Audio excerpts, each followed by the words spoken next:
السلام علیکم ورحمۃ اللہ. شہید سیالوی آپ سے مخاطب ہوں. ایک ڈیبیٹ چل چکی ہے کہ گلگت بلتستان کو صوبہ بننا چاہیے یا نہیں بننا چاہیے. پاکستان میں اکثریت لوگوں کی ایسی ہے جو کہ چاہتے ہیں کہ بنے، لیکن انہیں اس کے کانسیکوینسز کے بارے میں پتہ نہیں ہے، اور جنہیں پتہ بھی ہے تو وہ اتنی امپورٹنس دے نہیں رہے اس چیز کو.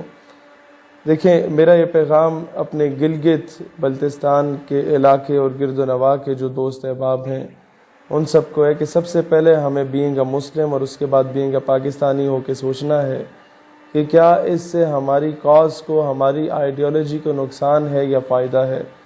نمبر 1. نمبر 2، کیونکہ یہ سارا ایریا کشمیر جو ہے، either it is Ladakh, Jammu, یا آپ کا AJK، یا جو آپ کا انڈین آکوپائڈ کشمیر یا گلگت ہے، ان ٹوٹیلٹی یہ کشمیر ہے. ایک حصہ ہم پہلے تھوڑا بہت جو ہے وہ چائنا کو گفٹ کر چکے ہیں. چلیں، وہ ایک اسٹریٹجک پوائنٹ آف ویو سے تھا کہ جہاں انڈیا کے ساتھ پاکستان کے انبن ہوتی رہتی تھی LOC پہ، وہاں ذرا چائنا بھی انڈیا کو ٹف ٹائم دیتا رہے گا تو انڈیا کی جو اٹینشنز ہیں وہ ڈائیورٹ ہوتی رہیں گی.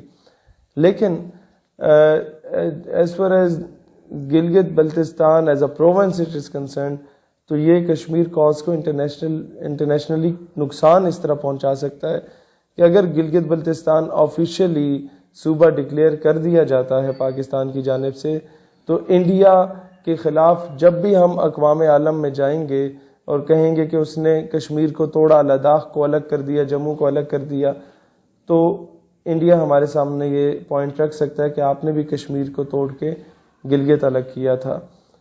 ایک یہ چیز بہت امپورٹنس کا حامل ہے. ہاں، میں جانتا ہوں زبان گلگت کے لوگوں کی ذرا سی ڈیفرنٹ ہے، ان کا کلچر تھوڑا ڈیفرنٹ ہے، لیکن انٹرنیشنل ایسپیکٹ سے اگر دیکھا جائے تو آپ لوگوں کے جو مین کنسرنز ہیں وہ یہ ہیں کہ آپ کا کوٹا ہونا چاہیے، جابز آپ کو اس حساب سے ملنی چاہیے، ڈیولپمنٹ ہونی چاہیے، انفراسٹرکچر بہتر ہونا چاہیے. میں گورنمنٹ سے یہی کہتا ہوں کہ آپ یہ ساری چیزیں پرووائڈ کریں، جو ان کا حق بنتا ہے اس سے بڑھ کے گلگت کے لوگوں کو پرووائڈ کریں.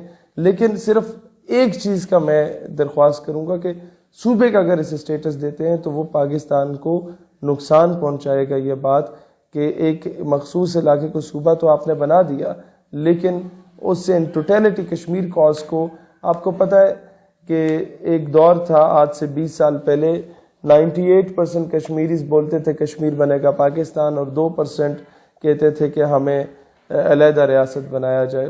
یہ میں اوور آل کشمیریوں کا بتا رہا تھا. ابھی وہ ریشو جو ہے وہ خود مختاری کی جو ہے وہ 30% ہو چکی ہے، اور جو پرو پاکستان ریشو وہ 70% ہے. اس میں نہ تو انڈیا کا کوئی کمال ہے اور نہ ہی اس میں میں سمجھتا ہوں کہ کشمیریوں کی کوئی غلطی ہے.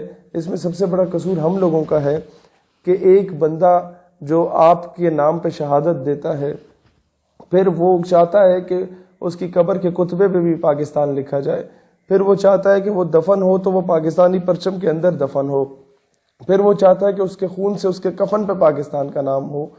تو ہم امریکہ یا اقوام متحدہ کے پریشر میں آ کے ایسے شخص کو جو کہ فریڈم فائٹر ہے، جو پاکستان کے لیے شہید ہوا مقبوضہ کشمیر میں، ہم بین الاقوامی چودھریوں کے، امریکہ وغیرہ جیسے دہشت گردوں کے زیر پریشر آ کے ایسے مجاہد کو، ایسے فریڈم فائٹر کو جب دہشت گرد کہتے ہیں تو کبھی بھی اس کا بچہ جب بڑا ہوگا تو وہ آپ کے لیے شہادت دینے کو تیار نہیں ہوگا. اس کی وجہ یہی ہے کہ ہم نے احسان فراموشی کی، ہم نے قائد اعظم کو میں کہتا ہوں شہید کروایا، ہم نے محترمہ فاطمہ جناح کو شہید کروایا. یہ کہانی پھر سے ہی ہم لوگ اپنے محسنوں کے، ہم نے ڈاکٹر ایکیو خان کے ساتھ کیا کیا، ہم نے ایمل کانسی کے ساتھ کیا کیا، ہم نے ڈاکٹر عافیہ صدیقی کے ساتھ کیا کیا. یہ کوفے والے کے جو ساری خصلتیں تھیں یہ تو اس قوم میں پائی جاتی تھیں، لہٰذا یہ مائنڈ نہ کیجیے گا اس بات کا. لیکن ہم لوگوں نے ہمیشہ کشمیر کے نام کو بیچا، ہم لوگوں نے ہمیشہ کشمیر کے نام پہ سیاست کی، 70 سالوں سے سیاست کی، ان کے خون کو بیچا. لہٰذا اب مزید اس طرح کی کوئی حرکت نہ کریں. توپے، ٹینکے، بندوق تو آپ لوگوں سے چلتے نہیں ہیں، کوئی پریکٹیکلی آپ لوگوں نے کرنا کچھ نہیں ہے. جو لوگ بغیر تنخواہوں کے شہادتیں دے رہے تھے ان کو آپ نے دہشت گرد کہہ دیا. تو اب بھی انٹرنیشنلی جو کشمیر کاز کو نقصان پہنچنا تھا, اس تابوت میں آخری کیل جو ٹھونکنی تھی وہ آپ